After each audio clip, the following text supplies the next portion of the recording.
Welcome to this episode of Chatting with Stacks. I'm your host, Bill Stacks, and today I got Milk. What's I'm up, Milk? back. How you doing? I'm good. I'm good. You're back, and a lot of things have happened since we last spoke. A lot, a lot has happened since we last spoke. So, Some of it I can kind of go into, and some of it I got to tiptoe around her. yeah.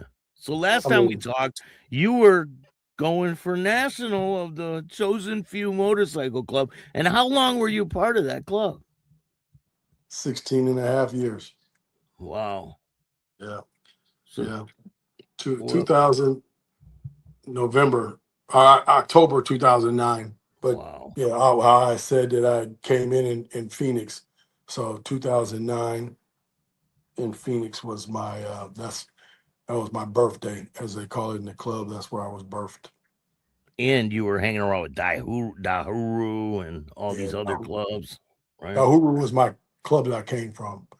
Yeah, which I was just in Vegas yesterday. I bought this truck, so I was dealing with this truck issue, and there was a function last night, so I went out and I saw a bunch of them. But I saw Sin, and when I say I sin, a lot of people think it's the Sin City Disciples, but it's self-inflicted nuts. It's a sport bike club in Vegas, and when I first tried to join Dahuru, I didn't have a Harley, so they told me only American made bikes. I had a Busa. The Hayabusa was my first bike, so they sent me to Sin. I learned a lot being with them. Fred, Ruger, Mr. C, Show Enough, which also came over here. He came to Chosen Few later on. But there's a lot of good guys over there. Los, Jay, rest in peace, that I learned a lot from being in that sport bike club before I ever climbed the ladder. Did you ever think you would leave Chosen Few? Never, no. I had everything on me that said CFFL. I didn't wear they got a patch that's sewn on it says the forever patch, chosen few, forever, forever, chosen few. And I always felt like people put that stuff on and what's forever to the death. And it sounds messed up when I say it because I mean I thought it was forever and that's what CFFL was, chosen few for life. But some of my decisions after what happened to me still based it upon that. I didn't, I could have did a few other things, could have did a lot of other things, and I chose to go the way I went because of how I was taught when I came in the club. It was the winner. So since you opened that can of worms, it's funny because I was watching all the videos to like where did we even lift off, and I saw I think it was 5 or 6 where I was like I'm running for national, which would be this year, and it's the politics that bit me, and they that's what it's about. I mean, currently I'm supposed to be out bad over something that started over a suspension because I spoke to some disciples. And again, I'll leave it at that. And then it turned into something else. I went from a suspension to the next day I was out pending. And then once I made the decision to go to Soul Brothers, I was told I was put out bad.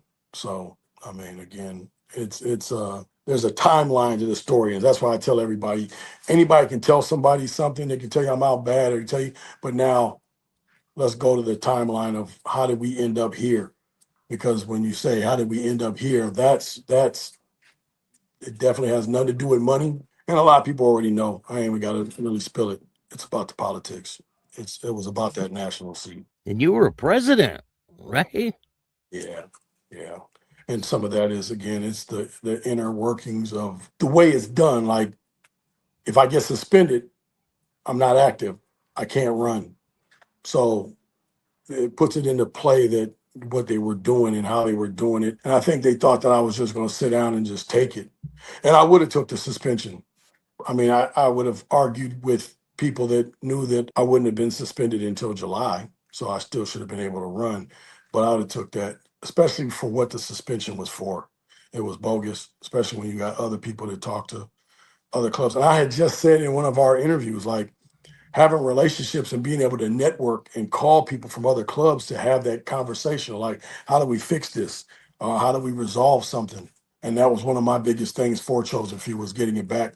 Like right now, a lot of people are scared to come around the club or hang around because they don't want to get jumped on, or they feel like they'll get caught in the crossfire or something. So for me, it was like, how do we get back to the riding and the fun? And that's why I said in one of them other videos, let's make Chosen Few fun again. You gotta make it where people want to come around. I get the whole dynamic. It's all family, no friends, and we fuck with us. And when you get that big, I mean, you really don't have to worry about anybody coming around. There's other aspects to look at it that make you say you want people to support. I mean, I was out and I was in between things, but when you go to a rare breed party, or like I just went to the Soul Brother function in Phoenix, that was like 80,000 people that came around. And that's not people that are under their umbrella. These are just clubs that party with each other and want to get away and ride a bike. Just like people would go to bike week. People travel to California or travel back east to go to Kings of the South. Yeah.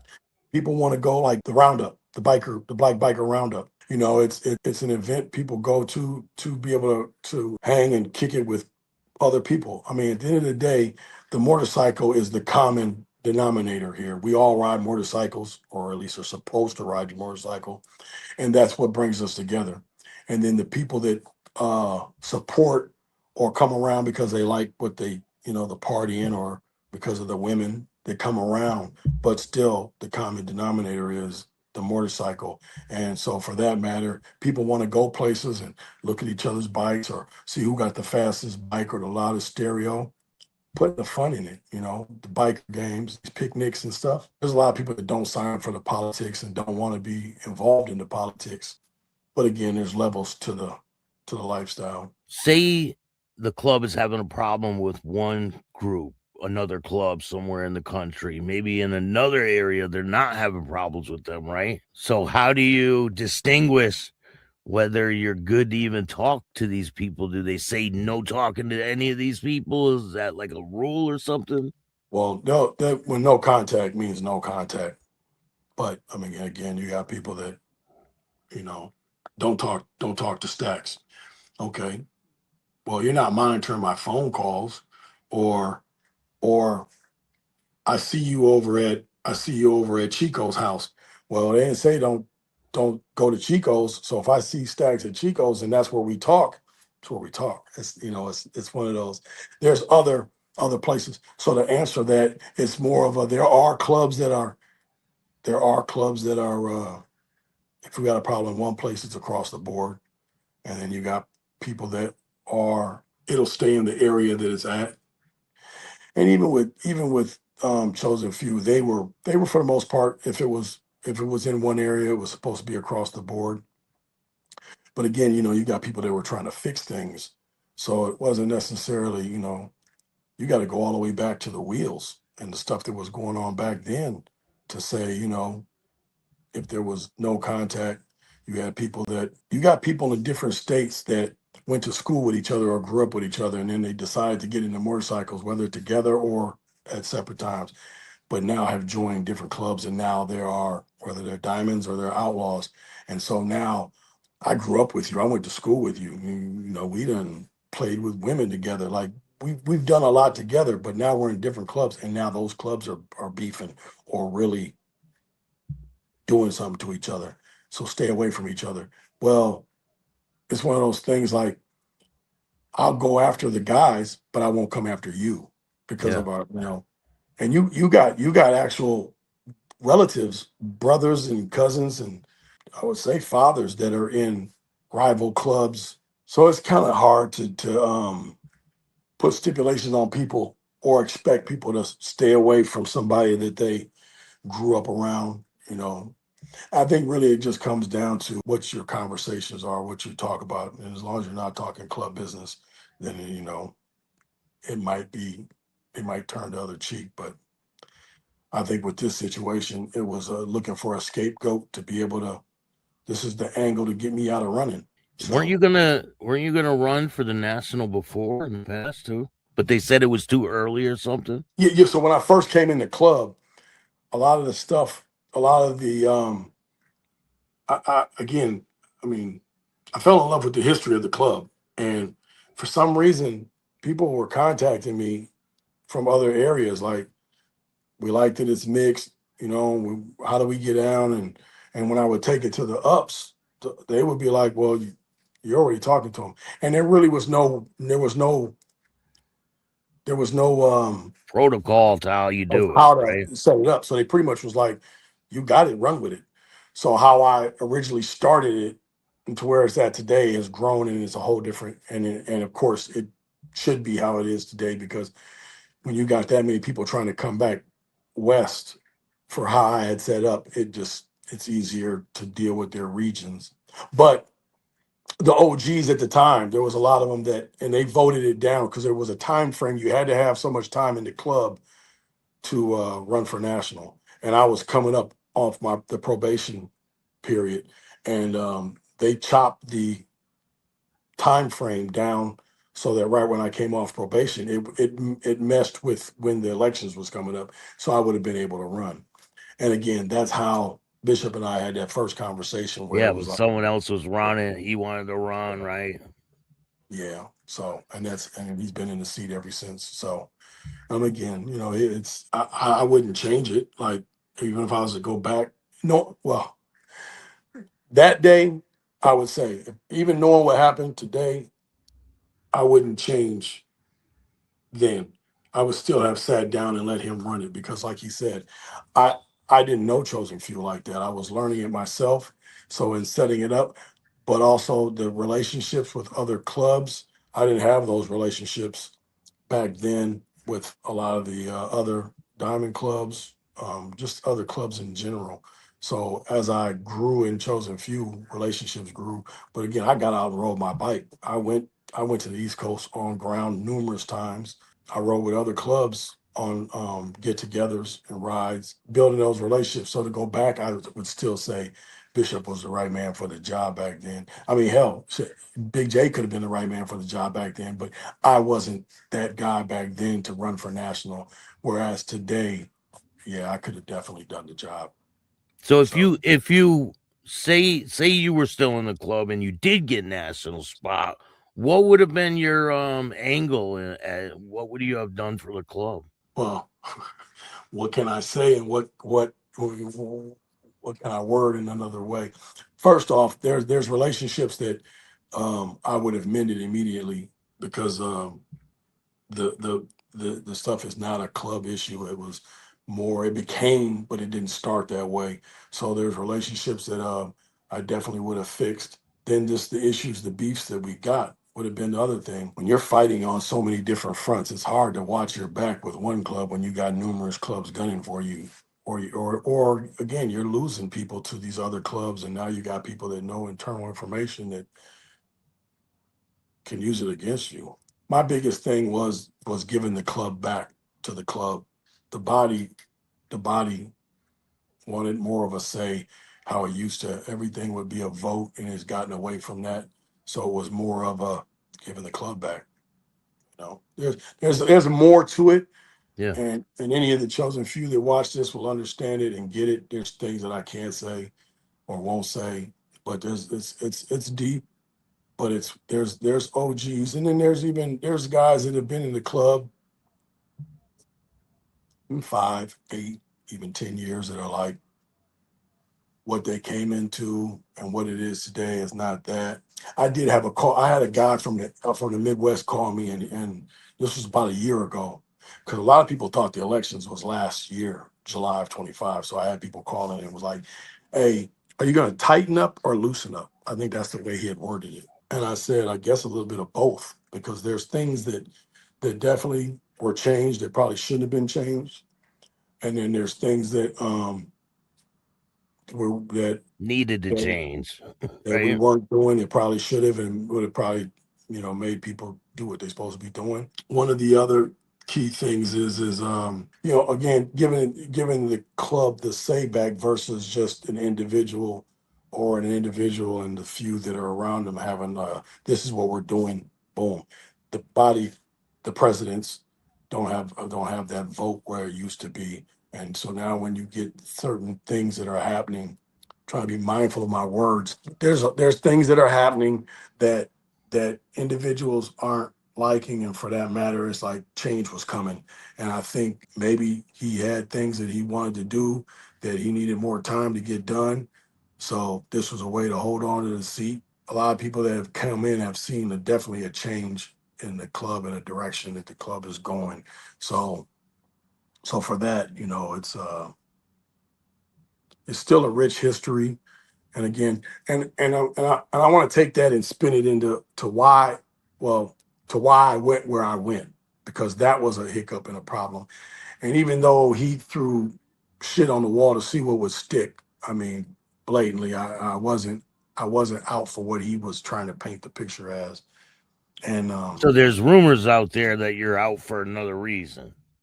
yeah, they're putting it out that it's money, and it's not. It's like, again, the original reason was because I spoke to some disciples in Vegas, and then something happened 2 weeks later, and then they called me about it, and I'm like I ain't got nothing to do with that. I don't know nothing about that. So how you tie me to that?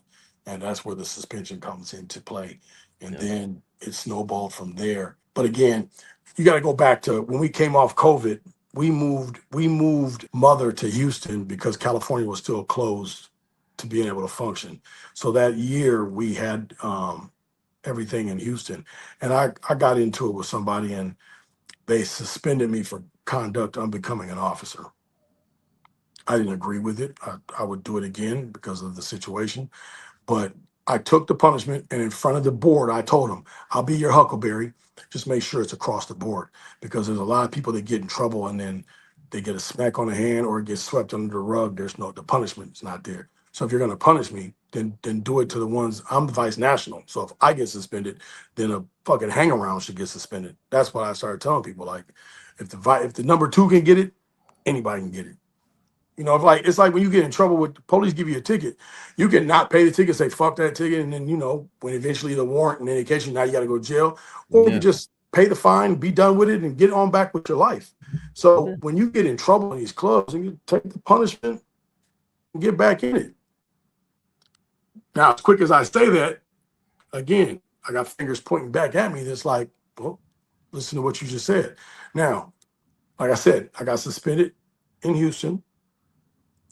Then I got suspended at our 50th because of letting a club come that, again, 50 years, these guys are coming to pay homage. They weren't coming to start beef. They weren't warned. I mean, whatever the issue was in another area, it wasn't there. And these guys came with their girls. They came to buy some drinks, 50 years, but I took that. Okay. Then I get in trouble again.